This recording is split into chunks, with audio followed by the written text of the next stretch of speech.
BJP का IT cell महिलाओं को गंदी गंदी गालियां देता है, रेप की धमकियां देता है और इनका बायो आप देखोगे तो बायो में लिखा रहता है followed by PM Modi. Jantar Mantar में नीट परीक्षा को लेकर प्रदर्शन कर रहे छात्रों पर लाठियां बरसाने और कई छात्रों पर केस दर्ज होने के मामले पर अब कॉकरोच जनता पार्टी और नेता प्रतिपक्ष राहुल गांधी एक ही सुर में सरकार का विरोध कर रहे हैं। दरअसल पीएम मोदी ने सोशल मीडिया प्लेटफॉर्म इंस्टाग्राम पर रील बनाकर उन छात्रों को माफ करने की बात कही जिन्होंने उन्हें और उनकी मां को गालियां दी।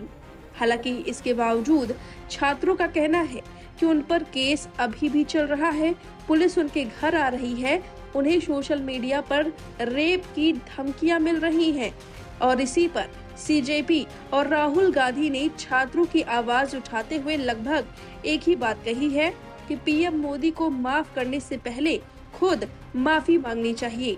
उन छात्रों से जिन्होंने जंतर मंतर पर पुलिस की लाठियां खाई, पैलेट गन से घायल हुए, किसी की आंख चली जाने की नौबत आई है और किसी की हड्डियां टूट गई हैं। सबसे पहले सीजेपी के संस्थापक अभिजीत दीपके ने इस पूरे मामले पर क्या कुछ कहा, खुद ही सुनिए। इस पर मुझे ये लगता है सबसे पहले माफ करने से पहले मोदी जी को माफी मांगनी चाहिए स्टूडेंट से जो 20 जुलाई को लाठीचार्ज हुआ है, जिन स्टूडेंट्स का सर फोड़ा गया है पैलेट गन से, जिनको इतनी ज्यादा सीरियस इंजुरीज हुई है, हाथ टूटे, स्टूडेंट्स के पैर टूटे, पहले उनसे माफी मांगिए आप और उसके बाद माफ कर सकते हो आप। पहले माफी तो मांगिए। जो 20 जुलाई को हुआ, जो ब्रुटैलिटी हुई, आज तक इस देश में वैसी ब्रुटैलिटी स्टूडेंट्स के अगेंस्ट कभी नहीं देखी गई। तो मुझे लगता है नरेंद्र मोदी को पहले उसके लिए माफी मांगनी चाहिए, उसके बाद दिखाइए आप कितने बड़े इंसान हैं, कितना बड़ा दिल है आपका, फिर आप माफ करने की बात करिए। और माफ बस इंस्टाग्राम पर मत करिए, पुलिस को बोलकर केसेस भी वापस ले लीजिए, स्टूडेंट्स के ऊपर जो केसेस आप गलत केसेस लगा रहे हो वो वापस ले लीजिए। इन लोगों का ये तो हथियार है ना, मतलब हम देख रहे, ये बस आज से नहीं है, कितने साल से बीजेपी का आईटी सेल महिलाओं को गंदी गंदी गालियां देता है, रेप की धमकियां देता है और इनका बायो आप देखोगे तो बायो में लिखा रहता है फॉलोड बाय पीएम मोदी। तो इन लोगों को तो ऊपर से सपोर्ट मिलता है पूरा ऐसी चीजें करने का। तो ये गाली गलौज तो इन लोगों की शुरुआत है और इन लोग ये कहीं से भी महिलाओं की इज्जत करते नहीं है। ये हमेशा महिलाओं को गंदी गालियां देते हैं, महिलाओं को डराते और धमकाते, ये नहीं चाहते महिलाएं आगे बढ़े कहीं से कोई। और राहुल गांधी ने घायल छात्रों के लिए भी ट्वीट करते हुए ऐसा ही कुछ बोला है। उन्होंने तस्वीरें साझा की, उन परिवार से मिले जिनके बच्चे घायल हैं पैलेट गन से या पुलिस की लाठियों से। उनसे मिलने की तस्वीरें साझा करते हुए उन्होंने लिखा, अपने बच्चों को खोने वाले माता पिता के आंसू, उनका बिलखना, इससे बड़ा कोई दुख नहीं होता। ये गम उनके साथ हमेशा जिंदा रहेगा और साथ ही रह जाते हैं इस टूटी और भ्रष्ट एजुकेशन सिस्टम के बारे में कई सवाल। पेपर लीक, रद्द परीक्षाएं, सालों की तैयारी एक पल में बर्बाद।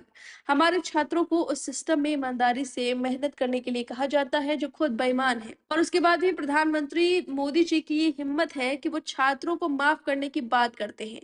क्या वो एक भी शोकाकुल परिवार से मिले जिन्होंने अपने बच्चों को खोया, या उन लोगों से जिनकी जमा पूंजी, जिंदगी, वक्त और सपने सब पेपर लीक से छिन गए? जवाब है नहीं। भारत के छात्रों को प्रधानमंत्री की क्षमा की जरूरत नहीं, मोदी जी को उनसे माफी मांगनी चाहिए। तो सुना आपने, अभिजीत दीपके और राहुल गांधी लगभग एक ही सुर में सरकार का विरोध कर रहे हैं और प्रधानमंत्री मोदी से कह रहे हैं कि माफ करने से पहले माफी मांगिए। अब इस पर आपकी क्या राय है, कमेंट करके जरूर बताएं। बने रहिए लाइव हिंदुस्तान के साथ। बीजेपी के आईटी सेल पर कब केस किए जाएंगे जो इतने सालों से लड़कियों को गंदी गंदी गालियां ऑनलाइन दे रहे थे, क्या क्या शब्द इस्तेमाल नहीं कर रहे थे वो लड़कियों के लिए, कहीं से भी वो इज्जत नहीं कर रहे थे लड़कियों की। जंतर मंतर पर प्रदर्शन के दौरान प्रधानमंत्री नरेंद्र मोदी के खिलाफ कथित तौर पर आपत्तिजनक भाषा का इस्तेमाल करने के मामले ने अब एक नया मोड़ ले लिया है। इस मामले में पुलिस की कार्रवाई जारी है और बताया जा रहा है कि संबंधित लड़की के खिलाफ दर्ज की गई 0 एफआईआर को आगे की जांच के लिए दिल्ली पुलिस को भेज दिया गया है। इसी बीच सोशल मीडिया पर एक वीडियो भी सामने आया है जिसमें संबंधित लड़की सार्वजनिक रूप से माफी मांगती हुई दिखाई दे रही है। वहीं इस कार्रवाई को लेकर अभिजीत दीपके ने सरकार पर सवाल उठाए हैं और कार्रवाई के दायरे को लेकर दोहरे मानदंड अपनाने का आरोप लगाया है। रिपोर्ट के मुताबिक जंतर मंतर पर हुए प्रदर्शन के दौरान प्रधानमंत्री नरेंद्र मोदी के खिलाफ कथित तौर पर अभद्र और आपत्तिजनक टिप्पणी किए जाने का वीडियो सोशल मीडिया पर वायरल हुआ था। इसके बाद इस मामले में शिकायत दर्ज कराई गई और पुलिस ने 0 एफआईआर दर्ज की। 0 एफआईआर वो प्रक्रिया है जिसके तहत किसी भी थाने में शिकायत दर्ज की जा सकती है, भले ही घटना उस थाने के अधिकार क्षेत्र में न हुई हो। बाद में मामले को जांच के लिए संबंधित पुलिस थाने को ट्रांसफर कर दिया जाता है। सीजेपी संस्थापक अभिजीत दीपके ने इस कार्रवाई पर सवाल उठाते हुए सरकार और भाजपा के आईटी सेल पर निशाना साधा। उन्होंने कहा कि अगर आपत्तिजनक भाषा के इस्तेमाल पर एफआईआर दर्ज की जा रही है तो क्या उन लोगों के खिलाफ भी इसी तरह की कार्रवाई होगी जिन्होंने वर्षों तक महिलाओं के खिलाफ सोशल मीडिया पर अभद्र और अशोभनीय भाषा का इस्तेमाल किया है। दीपके ने अपने बयान में भाजपा नेता रमेश बिधूड़ी का भी जिक्र किया। उन्होंने कहा कि देश ने देखा है कि एक समकक्ष सांसद के लिए किस तरह की भाषा का इस्तेमाल किया गया था। उनका कहना था कि अगर कानून सबके लिए समान है तो कार्रवाई भी समान रूप से होनी चाहिए। हेलो एवरीवन, मैंने अभी देखा कि एक लड़की के ऊपर गाली देने के लिए केस किया गया है। तो एक बात तो ये है कि अगर आप केस कर रहे हो गाली देने के लिए, तो उन बीजेपी के आईटी सेल पर कब केस किए जाएंगे जो इतने सालों से लड़कियों को गंदी गंदी गालियाँ ऑनलाइन दे रहे थे। क्या क्या शब्द इस्तेमाल नहीं कर रहे थे वो लड़कियों के लिए, कहीं से भी वो इज्जत नहीं कर रहे थे लड़कियों की। और वो लोग प्राउडली अपने बायो में लिखते थे फॉलोड बाय पीएम मोदी। ऐसे लोगों ने लड़कियों को गंदी गंदी गालियाँ दी है, उनके ऊपर केस कब होंगे।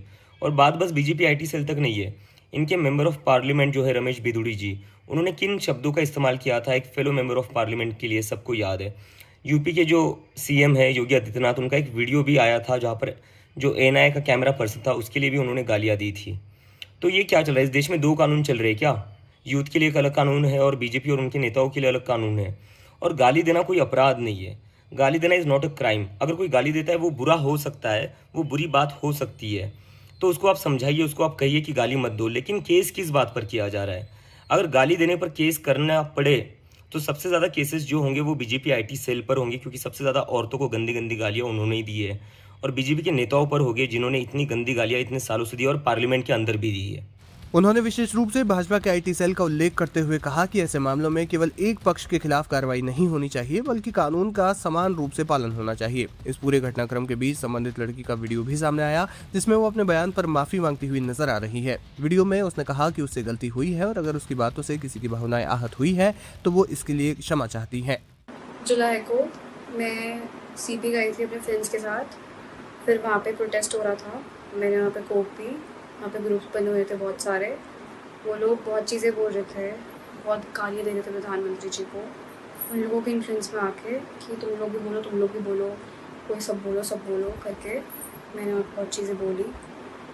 मैं भी मात्र 15 साल की हूँ। मैंने जो करा वो माफ़ी के लायक नहीं था। मैंने बहुत गंदी चीज़ें बोली है, बट ये मेरी पहली और आखिरी गलती होगी। इसके बाद मैं ऐसा कुछ नहीं करूँगी और ना ही वो चीज़ मैंने कभी पोस्ट की थी। मैं पूरे देश से माफ़ी मांगती हूँ। मैं इतनी शर्मिंदा हूँ, मैं अपनी नज़र भी नहीं उठा पा रही हूँ। मैं सबसे माफ़ी मांग रही हूँ, मुझे प्लीज़ माफ़ कर दीजिए, प्लीज़।